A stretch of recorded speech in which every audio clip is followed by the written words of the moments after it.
Hey guys, what's up? Welcome back here to today's episode of Intuitive Angling, and really appreciate you guys coming by the channel and hanging out with me for a little bit. And today, guys, I want to talk about the long-term effects of fishing professionally for 30 years. I think I know a lot of people. There's a minority, a tiny fraction of a tiny fraction that'll ever experience this. But a lot of people that watch this channel, you guys, you follow tournament fishing and professional fishing. And I want to tell you, sort of have a reality check on what happens to somebody after you fish professionally like I have for 30 years, because it ain't pretty in a lot of situations. So I want to get into that today's video. I think you guys might find it interesting. Also, guys, a couple quick housekeeping tips here. Just like to invite everybody to please consider hitting that subscribe button here at Intuitive Angling. We're working hard to hit that 150,000 subscriber mark. We're almost there, and hitting that subscribe button and the like button really helps the channel out a lot. And also, guys, anybody interested in booking an on-the-water lesson, you can do that with me by going to my Facebook page, Randy Blaukat Professional Angler, and just shoot me a private message. So really appreciate that. Okay, guys, actually sitting in the line here, I got with a Walmart prescription line. I got to get a prescription for Kim here, so hopefully it'll last long enough to do this video. But I've been wanting to do this video a little bit for a long time, because, guys, there's a lot of armchair anglers out there, armchair critics of the sport. A lot of guys that they critique people like myself that have veterans that have been in the sport forever without really knowing what they're talking about. So I want to clarify that a little bit.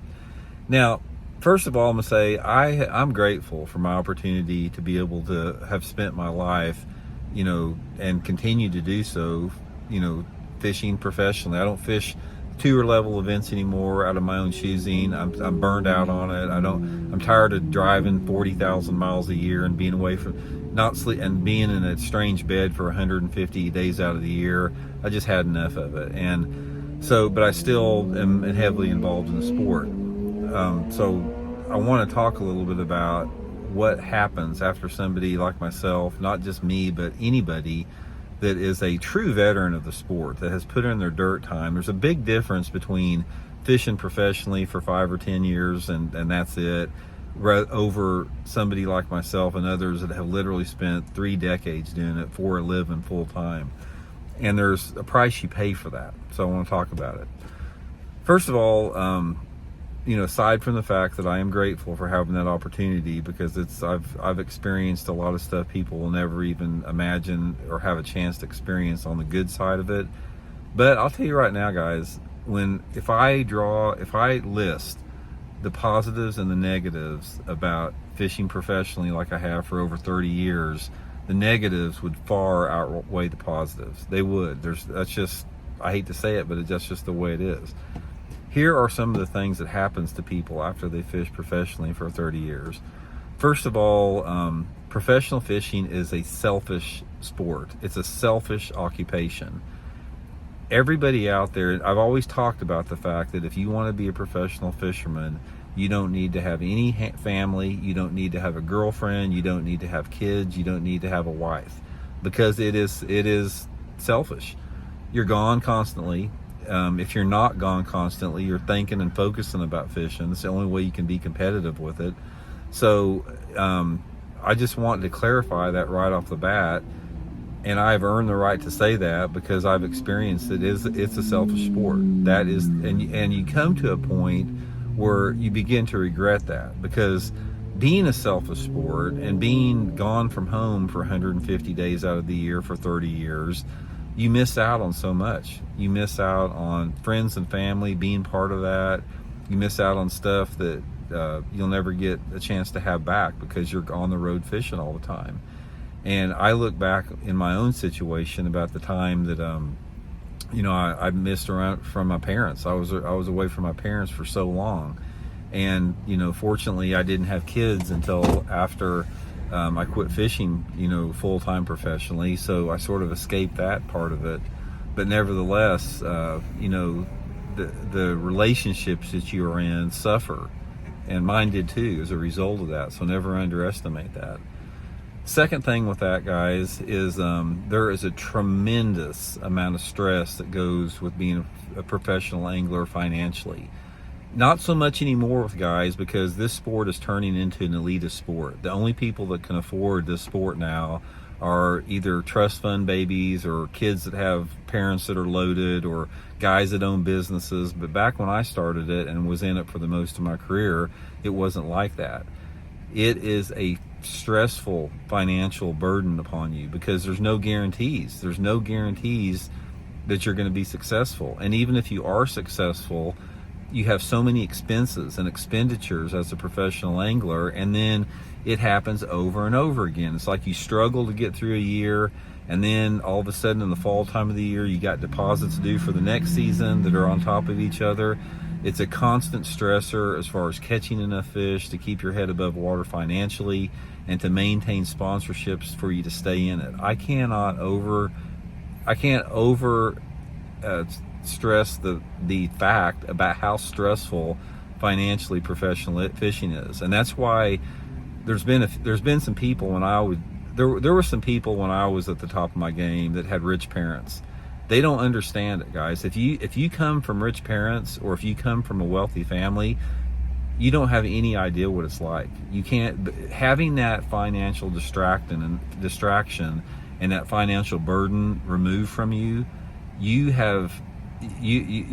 hit the lottery with that. I mean, because that is the number one thing that keeps people from being successful in the sport, is the crushing stress and burden of having to produce and stay above water financially.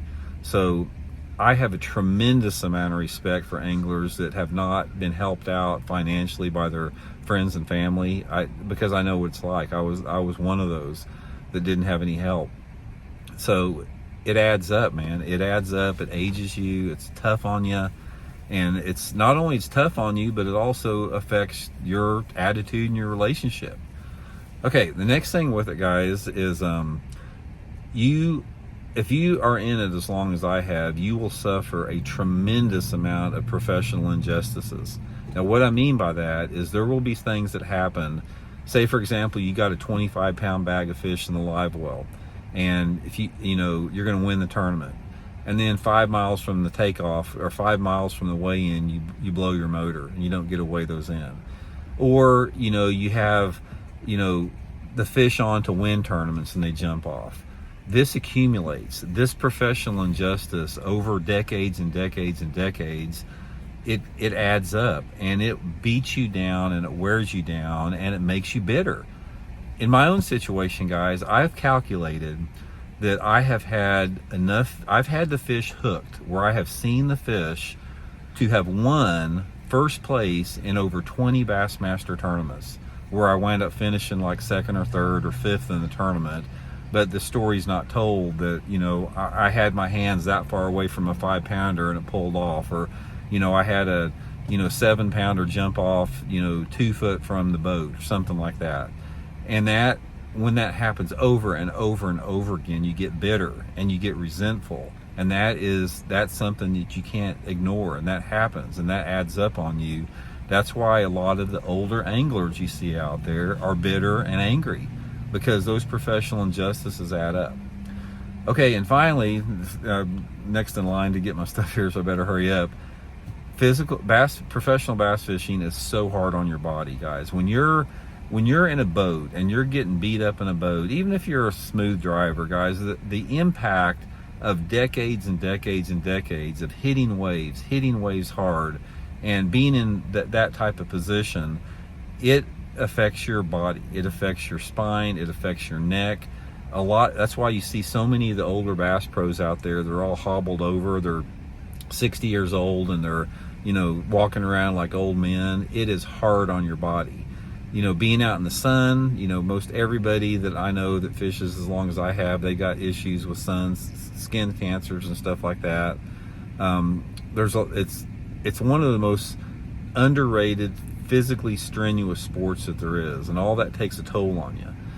But anyway, guys, getting ready. I don't got much more time here. I got to get up online, but I just wanted to run that past you guys. That's the price you pay, and that's the toll that it takes on you from fishing professionally for 30 some years. So the next time you guys, goof on guys that have done it for 30 years and say, oh, it must be nice to fish for a living, dude, you got no idea, man. You got no idea how hard it is. It is the hardest occupation you will ever have in terms of the overall difficulty of it, mentally, physically, emotionally, on a person. So anyway, guys, hope you're all well. We'll talk later.